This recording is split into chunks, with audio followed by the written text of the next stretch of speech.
ओम शांति। 25 जून 2025 बाबा के महावाक्य। मीठे बच्चे, बाप तुम्हें नई दुनिया के लिए राजयोग सिखला रही हैं। इसीलिए इस पुरानी दुनिया का विनाश भी जरूर होना है। प्रश्न: मनुष्यों में कौन सी एक अच्छी आदत पड़ी हुई है लेकिन उससे भी प्राप्ति नहीं होती? उत्तर: मनुष्यों में भगवान को याद करने की जैसे आदत पड़ी हुई है। जब कोई बात होती है तो कह देते हैं, हे भगवान।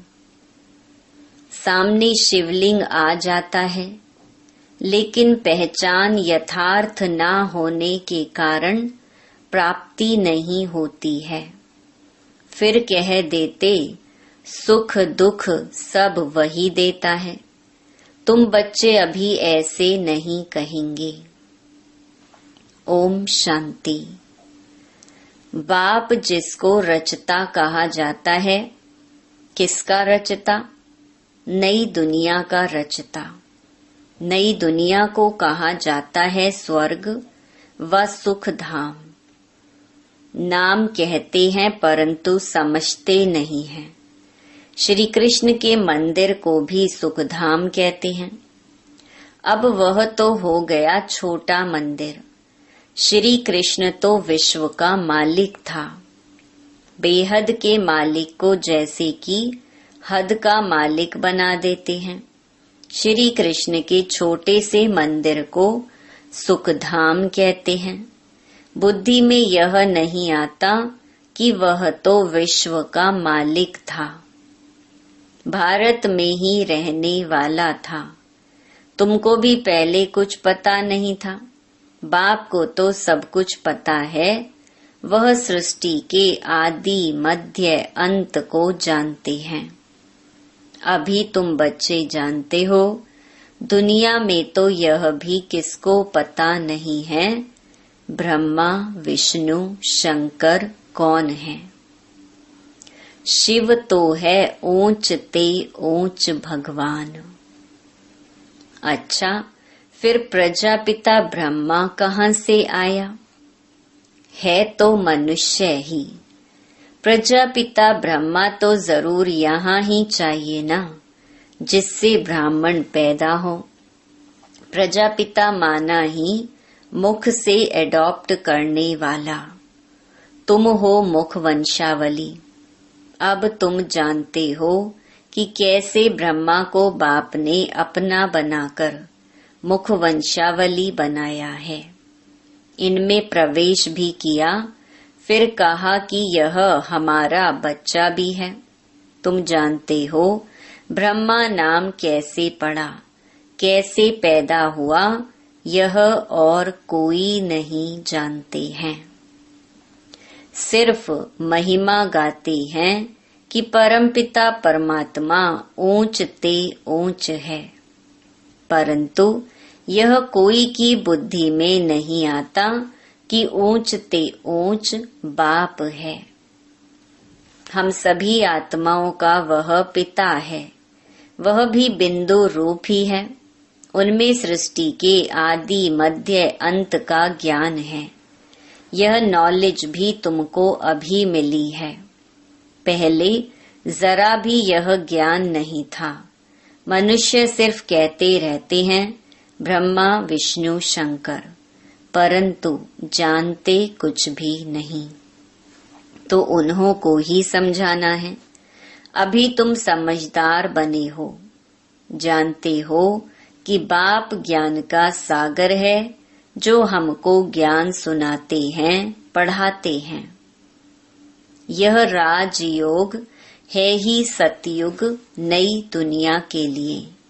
तो जरूर पुरानी दुनिया का विनाश होना चाहिए। उसके लिए यह महाभारत लड़ाई है। आधा कल्प से लेकर तुम भक्ति मार्ग के शास्त्र पढ़ते आए हो। अब तो बाप से डायरेक्ट सुनते हो। बाप कोई शास्त्र नहीं बैठकर सुनाते हैं। जप तप करना, शास्त्र आदि पढ़ना, ये सब भक्ति है। अब भक्तों को भक्ति का फल चाहिए, क्योंकि मेहनत करते ही हैं भगवान से मिलने के लिए। परंतु ज्ञान से है सद्गति। ज्ञान और भक्ति दोनों इकट्ठे चल ना सके। अभी है ही भक्ति का राज्य, सब भगत हैं। हरेक के मुख से ओ गॉड फादर जरूर निकलेगा। अब तुम बच्चे जानते हो कि बाप ने अपना परिचय दिया है कि मैं छोटी बिंदु हूँ। मुझे ही ज्ञान का सागर कहते हैं। मुझ बिंदु में सारा ज्ञान भरा हुआ है। आत्मा में ही नॉलेज रहती है। अभी तुम बच्चे समझते हो कि उनको परम पिता परमात्मा कहा जाता है। वह है सुप्रीम सोल, अर्थात सबसे ऊंच ते ऊंच पतित पावन बाप ही सुप्रीम है ना। मनुष्य हे भगवान कहेंगे तो शिवलिंग ही याद पड़ेगा, वह भी यथार्थ रीति से नहीं। एक जैसे की आदत पड़ गई है कि भगवान को याद करना है। भगवान ही सुख दुख देता है। अभी तुम बच्चे ऐसे नहीं कहेंगे। तुम जानते हो कि बाप तो सुख दाता है। सतयुग में सुख धाम था, वहाँ दुख का नाम नहीं था। कलयुग में है ही दुख, यहाँ सुख का नाम ही नहीं। ऊंच ते ऊंच भगवान, वह है सर्व आत्माओं का बाप। यह किसको पता नहीं है कि आत्माओं का बाप भी है। कहते भी हैं हम सब ब्रदर्स हैं, तो जरूर सब एक बाप के बच्चे ठहरे ना। कोई फिर कह देते कि वह तो सर्वव्यापी है, तेरे में भी है मेरे में भी है। अरे तुम तो आत्मा हो, यह तुम्हारा शरीर है, फिर तीसरी चीज कैसे हो सकती है। आत्मा को परमात्मा थोड़े ही कहेंगे, जीव आत्मा कहा जाता है, जीव परमात्मा नहीं कहा जाता। फिर परमात्मा सर्वव्यापी कैसे हो सकता। बाप सर्वव्यापी होता तो फिर फादरहुड हो जाता। फादर को फादर से वर्षा थोड़े ही मिलेगा, बाप से तो बच्चा ही वर्षा लेता है। सब फादर कैसे हो सकते। इतनी छोटी सी बात भी कोई की समझ में नहीं आती है। तब बाप कहते हैं, बच्चे हमने आज से 5000 वर्ष पहले तुमको कितना समझदार बनाया था। तुम एवर हेल्दी वेल्दी समझदार थे। इससे जास्ती समझदार कोई हो नहीं सकता। तुमको अभी जो समझ मिलती है, यह फिर वहाँ नहीं होगी। वहाँ यह मालूम थोड़े ही रहता कि हम फिर गिरेंगे। यह मालूम हो तो फिर सुख की भासना ही ना आए। यह ज्ञान फिर प्रहलोप हो जाता है। यह ड्रामा का ज्ञान सिर्फ अभी तुम्हारी बुद्धि में है। ब्राह्मण ही अधिकारी रहते हैं। तुम्हारी बुद्धि में है कि अब हम ब्राह्मण वर्ण के हैं। ब्राह्मणों को ही बाप ज्ञान सुनाते हैं। ब्राह्मण फिर सबको सुनाते हैं। गायन भी है कि भगवान ने आकर स्वर्ग की स्थापना की थी, राजयोग सिखाया था। देखो श्री कृष्ण जयंती मनाते हैं। समझते हैं कि श्री कृष्ण वैकुंठ का मालिक था, परंतु वह विश्व का मालिक था, ये बुद्धि में नहीं आता। जब उनका राज्य था तो और कोई धर्म नहीं था। उनका ही सारे विश्व पर राज्य था और जमुना के किनारे था। अब तुमको यह कौन समझा रहे हैं? भगवान उवाच, बाकी वह जो भी वेद शास्त्र आदि सुनाते हैं वह हैं भक्ति मार्ग की। यहाँ तो खुद भगवान तुमको सुना रहे हैं। अभी तुम समझते हो हम पुरुषोत्तम बन रहे हैं। तुमको ही यह बुद्धि में है कि हम शांति धाम के रहने वाले हैं। फिर हम आकर 21 जन्मों की प्रारब्ध भोगेंगे। तुम बच्चों को अंदर में खुशी से गदगद होना चाहिए कि बेहद का बाबा शिव बाबा हमको पढ़ा रही हैं। वह ज्ञान का सागर है, सृष्टि के आदि मध्य अंत को जानता है। ऐसा बाबा हमारे लिए आया है तो खुशी में गुदगुदी होती है। बाबा को कहते हैं, बाबा हमने आपको अपना वारिस बनाया है। बाप बच्चों पर वारी जाते हैं। बच्चे फिर कहते हैं कि भगवान आप जब आएंगे तो हम आप पर वारी जाएंगे, अर्थात बच्चा बनाएंगे। यह भी अपने बच्चों को ही वारिस बनाते हैं। बाबा को वारिस कैसे बनाएंगे? ये भी गुहिया बात है। अपना सब कुछ एक्सचेंज करना, इसमें बुद्धि का काम है। गरीब तो झट एक्सचेंज कर लेंगे, साहूकार मुश्किल करेंगे, जब तक कि पूरी रीति ज्ञान ना उठावे। इतनी हिम्मत नहीं रहती। गरीब तो झट कह देते, बाबा हम तो आपको ही वारिस बनाएंगे, हमारे पास रखा ही क्या है।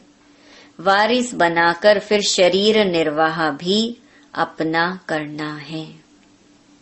सिर्फ ट्रस्टी समझकर रहना है। युक्तियां बहुत बताते रहते हैं। बाप तो सिर्फ देखते हैं कि कोई पाप कर्म में तो पैसे खराब नहीं करते हैं। मनुष्य को पुण्य आत्मा बनाने में पैसा लगाते हैं।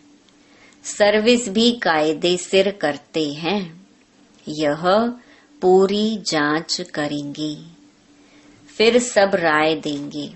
यह भी धंधे में ईश्वर अर्थ निकालते थे ना, वह तो था इनडायरेक्ट। अभी बाप डायरेक्ट आए हैं। मनुष्य समझते हैं हम जो कुछ करते हैं उनका फल ईश्वर दूसरे जन्म में देते हैं। कोई गरीब दुखी है तो समझेंगे कर्म ही ऐसा किया हुआ है। अच्छे कर्म किए हैं तो सुखी हैं। बाप तुम बच्चों को कर्मों की गति पर समझाते हैं। रावण राज्य में तुम्हारे सब कर्म विकर्म ही हो जाते हैं। सतयुग और त्रेता में रावण ही नहीं, इसीलिए वहाँ कोई कर्म विकर्म नहीं होता है। यहाँ जो अच्छे कर्म करते हैं उनका अल्प काल के लिए सुख मिलता है, फिर भी कोई ना कोई रोग खिटपिट तो रहती ही है, क्योंकि अल्प काल का सुख है। अभी बाप कहते हैं यह रावण राज्य ही खत्म होना है। राम राज्य की स्थापना शिव बाबा कर रहे हैं। तुम जानते हो यह चक्कर कैसे फिरता है। भारत ही फिर गरीब हो जाता है। भारत आज से 5000 वर्ष पहले स्वर्ग था। इन लक्ष्मी नारायण का राज्य था। पहले गद्दी इनकी चली थी। श्री कृष्ण प्रिंस, फिर स्वयंवर किया तो राजा बना। श्री नारायण नाम पड़ा। यह भी तुम अभी समझते हो तो तुमको वंडर लगता है। बाबा आप सारे रचता और रचना की नॉलेज सुनाते हो। आप हमको कितना ऊंच पढ़ाते हो। बलिहार जाऊं हमको तो सिवाय एक बाप के और कोई को याद नहीं करना है। अंत तक पढ़ना है तो जरूर टीचर को याद करना है। स्कूल में टीचर को याद करते हैं ना। उन स्कूलों में तो कितने टीचर्स होते हैं, हर एक दर्जे का टीचर अलग होता है। यहाँ तो एक ही टीचर है, कितना लवली है। बाप लवली, टीचर लवली। आगे भक्ति मार्ग में अंधश्रद्धा से याद करते थे, अभी तो डायरेक्ट बाप पढ़ाते हैं तो कितनी खुशी होनी चाहिए। फिर भी कहते बाबा भूल जाते हैं। पता नहीं हमारी बुद्धि आपको क्यों नहीं याद करती है। गाते भी हैं ईश्वर की गति मति न्यारी है। बाबा आपकी गति और सदगति की मत तो बड़ी वंडरफुल है। ऐसे बाप को याद करना चाहिए। स्त्री अपने पति के गुण गाती है ना, बड़ा अच्छा है।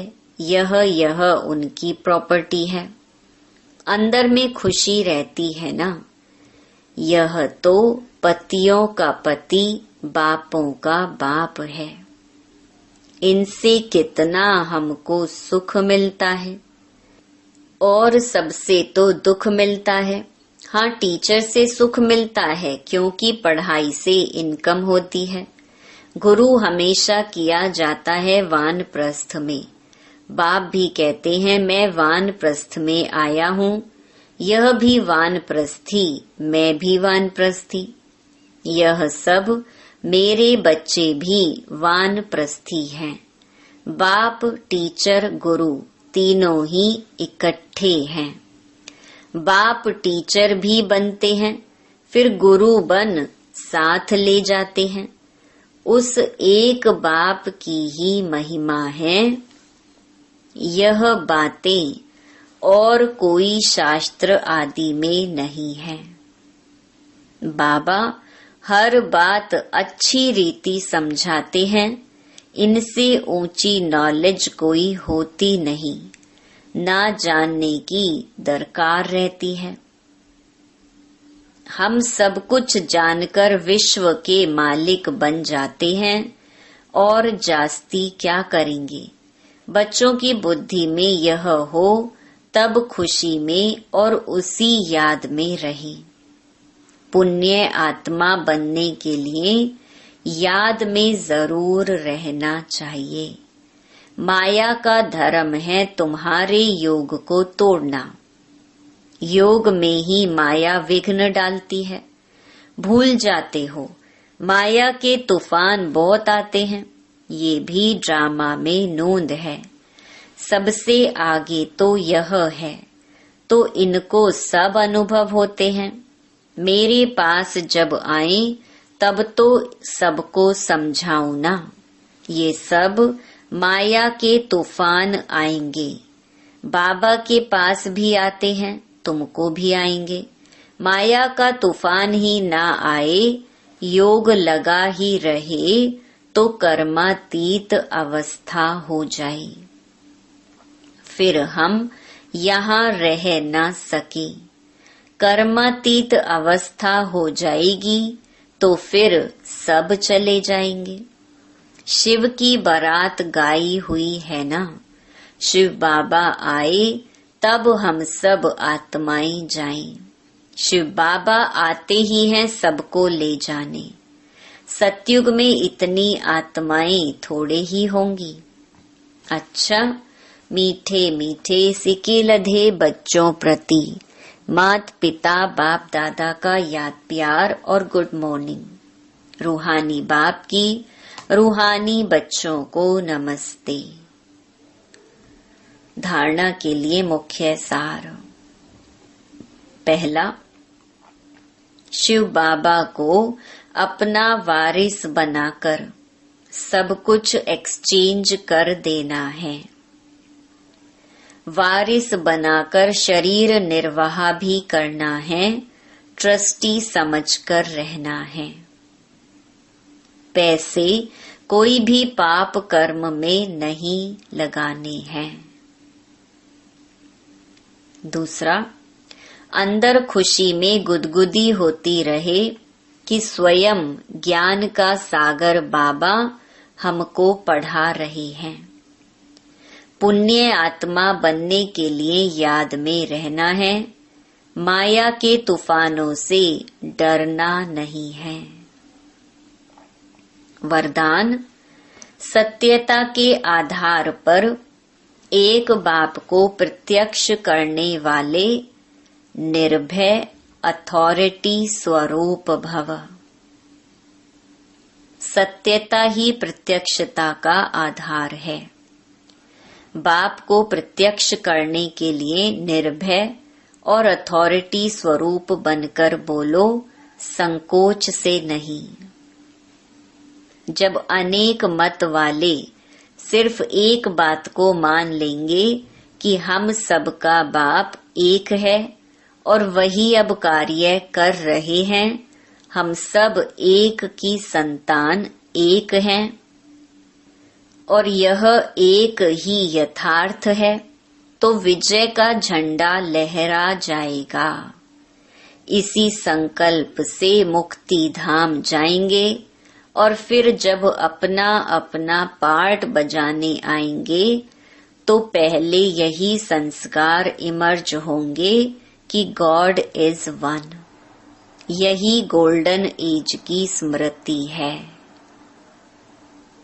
स्लोगन, सहन करना ही स्वयं के शक्ति रूप को प्रत्यक्ष करना है। अव्यक्त इशारे, आत्मिक स्थिति में रहने का अभ्यास करो, अंतर्मुखी बनो। जैसे यह देह स्पष्ट दिखाई देती है, वैसे अपनी आत्मा का स्वरूप स्पष्ट दिखाई दे, अर्थात अनुभव में आए। मस्तक अर्थात बुद्धि की स्मृति व दृष्टि से सिवाय आत्मिक स्वरूप के और कुछ भी दिखाई ना दे व स्मृति में न आए। ऐसे निरंतर तपस्वी बनो, तब हर आत्मा के प्रति कल्याण का शुभ संकल्प उत्पन्न होगा। भल कोई अपने संस्कार स्वभाव के वश आपके पुरुषार्थ में परीक्षा के निमित्त बना हुआ हो, उसके प्रति भी सदा कल्याण का संकल्प उत्पन्न हो। अच्छा, ओम शांति।